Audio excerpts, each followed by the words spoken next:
এত নির্মমভাবে কেউ কাউকে হত্যা করতে পারে তা ভাবতেই শিউরে ওঠে ভুক্তভোগী পরিবার।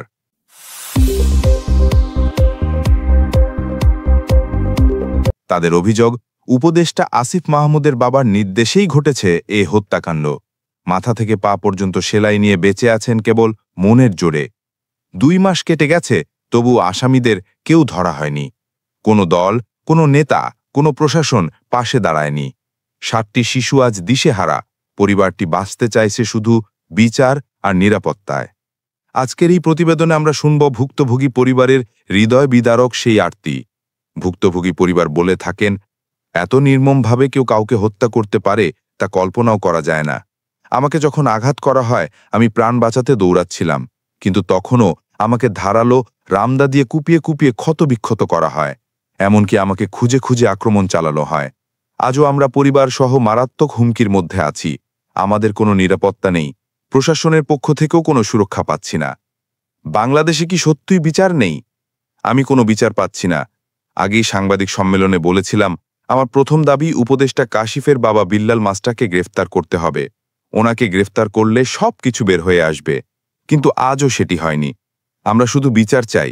আমরা স্বজন হারিয়েছি। বলুন তো, একটি পরিবার থেকে মা, ভাই, বোন যদি চলে যায় তবে কে থাকে? সেই পরিবারের 7টি শিশু আজ দিশেহারা। আমি আমার ছোট বোনকে বাঁচানোর জন্য 2.5 ঘন্টা পুলিশের সহযোগিতা চেয়েছিলাম। 3 বার ফোন দিয়েছিলাম, কিন্তু কোনো সহযোগিতা পাইনি। বাংলা থানা থেকে করিবাড়ি আসতে যানজট থাকলো সর্বোচ্চ 15 মিনিট লাগে, অথচ 6টার পর থেকে ঘটনা শুরু হয় আর পুলিশ আসে সকাল 9টায়। তবু আমি বাংলা থানার ওসির কাছে কৃতজ্ঞ। আজ তার জন্যই আমি আপনাদের সামনে দাঁড়াতে পেরেছি।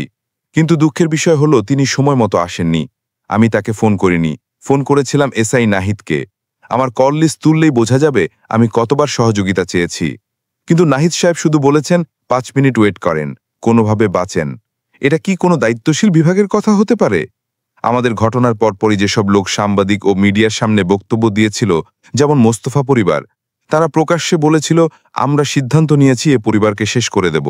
অথচ তারাই ঘটনার সময় সেখানে উপস্থিত ছিল এবং এর সাথে জড়িত ছিল। কিন্তু পুলিশ তখনও কাউকে গ্রেফতার করেনি। চাইলে ঘটনার পরপরই প্রত্যেক আসামিকে ধরা যেত। ঘটনার পর শিমুল চেয়ারম্যান তার বাড়িতে বসে মিডিয়ার সামনে বক্তব্য দিয়েছেন, অথচ শরীফ পরিবার সহ প্রত্যেক আসামি তখনও এলাকায় ছিল, কিন্তু কাউকে গ্রেফতার করা হয়নি। আমি আগেই সাংবাদিক সম্মেলনে বলেছিলাম, হয়তো আজকের পর আমি বেঁচে থাকব না। আজও সেই ভয় আমার মধ্যে আছে। এখনও আমি চিকিৎসাধীন।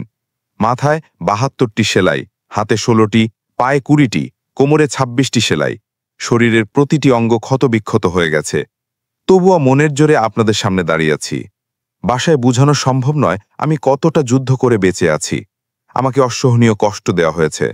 শয্যাশায়ী অবস্থায় বারবার মনে হয়েছে আমার স্বজনদের সঙ্গে আমাকেও যদি নিয়ে যাওয়া হতো তবে ভালো হতো। বিশ্বাস করুন, এত নির্মমভাবে কেউ কাউকে হত্যা করতে পারে না। আমাকে যখন আঘাত করা হয় আমি দৌড়ে পালাচ্ছিলাম, কিন্তু তখনও রামদা দিয়ে নির্মমভাবে কুপানো হয়েছে। আজ প্রায় 2 মাস হয়ে গেল। 3য় দিনে র্যাব কিছু আসামিকে ধরেছিল, কিন্তু আজ পর্যন্ত আর কাউকে ধরা হয়নি। অথচ চাইলে প্রশাসন 24 ঘন্টার মধ্যে সব আসামিকে ধরতে পারত।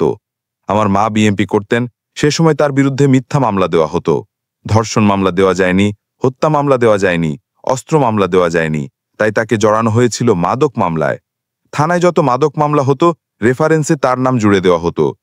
তদন্ত করলে দেখা যাবে কতগুলো মামলায় তিনি 1 নম্বর আসামি হয়েছেন।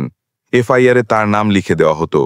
আমি আগেও সাংবাদিক সম্মেলনে বলেছিলাম, যদি বাংলাদেশে বিচার কোথাও পাওয়া যায় তবে সেটা কেবল আপনাদের সাংবাদিকদের কলমই পাওয়া যাবে। আজ আমাদের বিচার সম্পূর্ণভাবে নির্ভর করছে আপনাদের উপর। ভুক্তভোগী পরিবার বলেন, এছাড়া আর কোনো উপায় নেই। যেখানে উপদেষ্টা জড়িত, তার বাবা জড়িত। আপনারা সত্য যাচাই করুন, এলাকাতে গিয়ে তদন্ত করুন। আসামিদের পরিবার ছাড়া অন্য সূত্র থেকে গোপন তথ্য নিন। আমার মাও এই ঘটনার সঙ্গে অন্যায়ভাবে জড়িত করা হয়েছে। আমাদের কি এমন অপরাধ ছিল যে এভাবে নির্মমভাবে হত্যা করা হলো? আমরা সজলকে হারিয়েছি। আপনারাই বলুন, একটি পরিবার থেকে মা, ভাই, বোন যদি একসঙ্গে চলে যায় তবে আর কি থাকে? 7টি শিশু আজ আমার উপর নির্ভরশীল। আমি কার জন্য কাঁদব বলেন? মায়ের জন্য, ভাইয়ের জন্য, নাকি বোনের জন্য? বাসায় ফিরে আজ কাউকে খুঁজে পাই না। ঘটনাটা মনে হলে এখনো গা শিউরে ওঠে। আমি আগেও সাংবাদিক সম্মেলনে বলেছিলাম, আমার প্রথম দাবি উপদেষ্টা কাসিফের বাবা বিল্লাল মাস্টারকে গ্রেফতার করা হোক। ওনাকে গ্রেফতার করলে সবকিছু বের হয়ে আসবে, কিন্তু সেটা আজও হয়নি। চেয়ারম্যানকে ধরা হয়নি, শরীফকে ধরা হয়নি, রফিক লিডারকেও ধরা হয়নি, বরং মিথ্যা অপবাদ দিয়ে মামলাটাকে ভিন্ন খাতে প্রবাহিত করার চেষ্টা চলছে। অথচ আমরা স্বজন হারিয়েছি। আমরা কোনো দল বা রাজনীতির হয়ে কথা বলছি না। আমাদের কোনো দল নেই। আজ আসিফও তার পক্ষ বিএনপিকে দোষারোপ করছে, কিন্তু আমরা বলছি এটা রাজনৈতিক বিষয় নয়। আসল সত্য হলো, যারা এই ঘটনার সঙ্গে জড়িত তাদের কেউই এখনো গ্রেফতার হয়নি, এমনকি কোনো নারী আসামিকেও এখনো ধরা হয়নি। এখনো পর্যন্ত বিচার হয়নি। আমরা শুধু চাই ন্যায় বিচার। আমরা আমাদের স্বজন হারিয়েছি, যারা এই হত্যার সাথে জড়িত। সিসি ক্যামেরার ফুটেজেও তাদের কিছুটা ধরা পড়েছে। কেউ পশ্চিম দিক দিয়ে ঢুকেছিল, কেউ দক্ষিণ পাশ দিয়ে, অথচ সেই জায়গাগুলোতে সিসি ক্যামেরা ছিল না। তাই গুরুত্বপূর্ণ প্রমাণ এখনো অদেখা থেকে গেছে। আমি আগেই সাংবাদিক সম্মেলনে বলেছিলাম, হয়তো আমাকে নিয়ে কিছু ঘটবে, আর ঠিক সেটাই হয়েছে। আমার বাবাকে ধরে নিয়ে জোরপূর্বক ভিডিও করানো হয়েছে। এমনকি এখনো পর্যন্ত আমাকে তন্ন তন্ন করে খোঁজা হচ্ছে। আমরা পরিবারসহ চরম নিরাপত্তাহীনতায় ভুগছি। কোনো প্রশাসন আমাদের পাশে নেই, কোনো রাজনৈতিক দল আমাদের খোঁজ নেয়নি। বাংলাদেশে এত মানুষ মারা গেল, অথচ বিচার নেই। 2 মাস পেরিয়ে গেছে, কিন্তু কোনো অগ্রগতি নেই। আজ অবধি কোনো এমপি, মন্ত্রী, উপদেষ্টা বা রাজনৈতিক নেতৃবৃন্দ আমাদের পাশে এসে দাঁড়াননি। আমরা ভীষণ অসহায়। ভাবতে পারিনি আপনাদের সামনে আবারও দাঁড়াতে হবে। তবু আমি সাংবাদিক ভাইদের কাছে শেষ অনুরোধ করছি, আপনারা বিষয়টি খুঁটিয়ে দেখুন, সত্যকে প্রকাশ করুন এবং আমাদের বিচার পেতে সহায়তা করুন। পূর্ববর্তী সাংবাদিক সম্মেলনেও পরিবারটি জানিয়েছিল, ঘটনার মূল নির্দেশ এসেছে উপদেষ্টা আসিফ মাহমুদের বাবা বিল্লাল মাস্টারের কাছ থেকে।